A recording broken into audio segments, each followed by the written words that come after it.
Wait, was the internet wrong about J Dilla's production techniques? In the extensive and highly informative book Dilla Time, the author had this to say about J Dilla's production technique. The prevailing explanation of his methods, and the most misleading, is that his time feel is exclusively the result of his playing freehand without timing correct or quantization.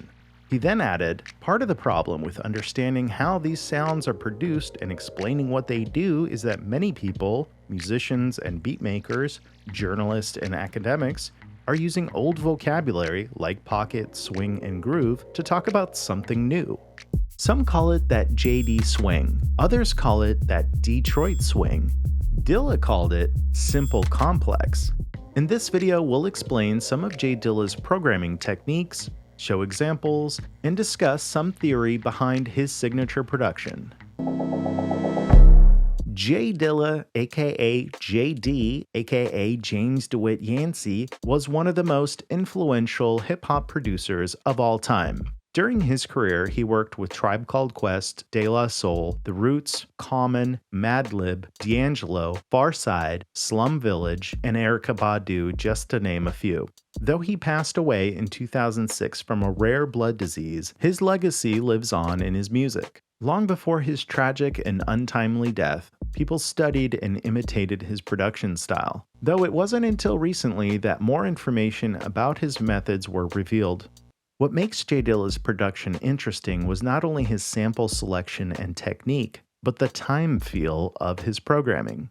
Dilla learned to make beats in Amp Fiddler Studio on an MPC 60 before switching to a borrowed EMU SP1200. On this gear, he produced hit songs like Runnin' for Pharcyde and Stakes is High for De La Soul.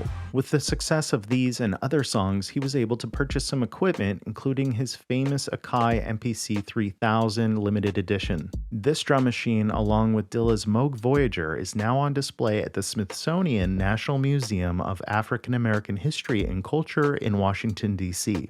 It was with the MPC 3000 that Dilla would perfect his style and master his craft. This machine, along with the MPC 60, were designed by Roger Linn in association with Akai. Linn envisioned the 3000 as what he called a legitimate instrument. In the introduction of the MPC 3000 Operator's Manual, he wrote, "I like to think of the MPC 3000 as a piano or violin of our time, and of you, the user, as an MPC 3000ist. In the same way that a violinist's style is identified by his or her vibrato or phrasing, your MPC 3000 virtuosity may be identified by your particular swing settings." Although Dilla supposedly didn't read the manual, Roger Linn was a true visionary who believed in the potential of his machine, especially in the hands of a genius. Simple complex is what Dilla and his friends called the style that he had developed. It was simple in theory, but complex in its effect. To begin to describe his technique, we'll need to use old vocabulary and understand swing. Swing is difficult to describe and could get its own video. Put simply, swing is where the timing of notes, or the pulse of music, is divided into uneven groups.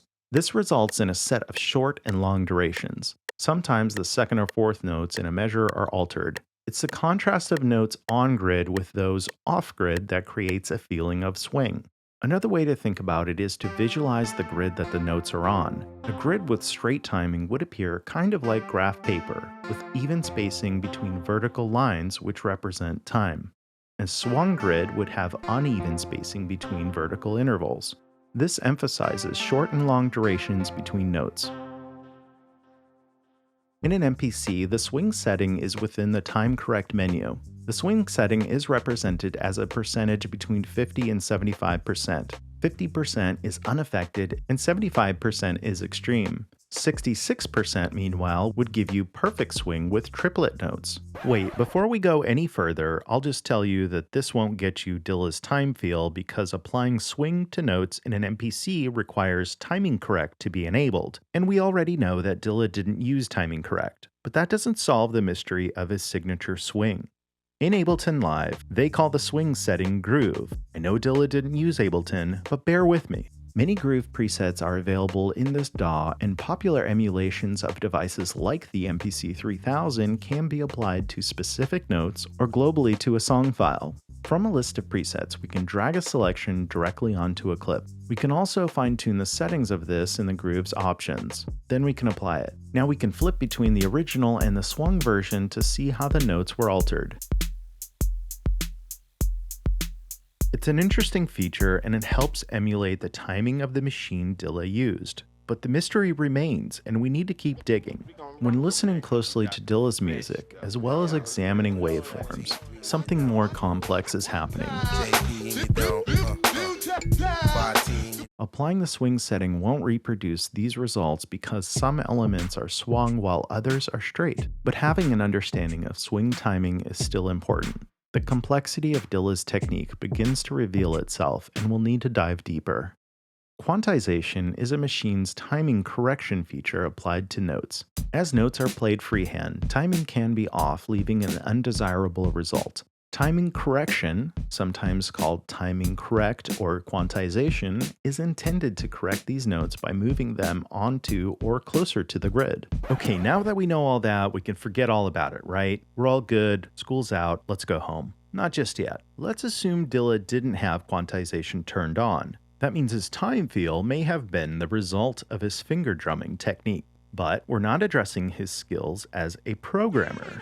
Time shift is a feature that was unique to the MPC when it was released. This feature allows the timing of each note or sound to be adjusted independently of others by increments of time called ticks. Unlike the swing feature that applies to a group of notes, time shift can alter individual notes. On modern devices, this is sometimes called nudge.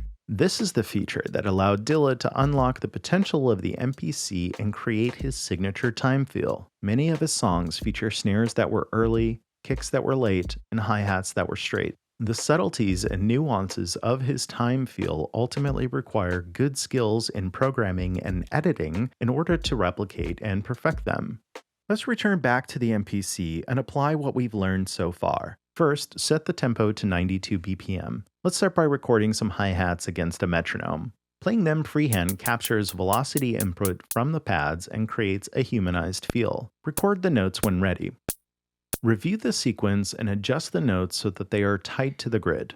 Next, let's place our snares. Turn the metronome off and instead use the hi-hats for reference. Play the notes freehand and make sure they are just a micro amount early. Examining the notes on the grid, we see our timing isn't perfect and we can select the notes and nudge their timing until they're perfectly early. We can zoom in more closely to see this. Next, let's record the kicks. Place them late with a simple pattern. Examine the notes closely to review their timing. Adjust the notes so they are just a hair late. Press play to hear the beat. J Dilla was a master at flipping samples. Through a lifetime of listening to music that started from an early age, Dilla had an extensive knowledge of music to pull samples from. He was a habitual crate digger, always looking for new material, and his taste and sensibilities can't be taught. But his sampling techniques can be studied. He would often speed up or slow down samples. He would sample nuances in a recording to exaggerate them and play them into his time feel.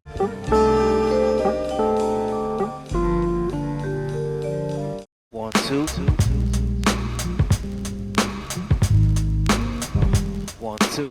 He would sample and program beats that were not in typical 4/4 time signatures. Here's an example where he samples James Brown's song King Heroin, which is in 3/4 timing, and converts it into a 4/4 beat.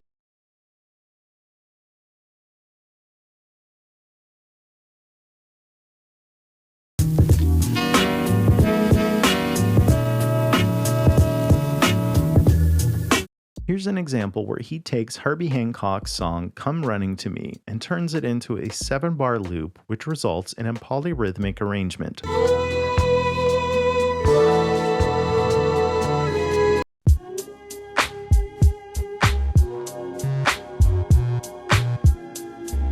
He sometimes programmed tempo changes by slowing down samples and then abruptly speeding them up to create a contrast in time feel.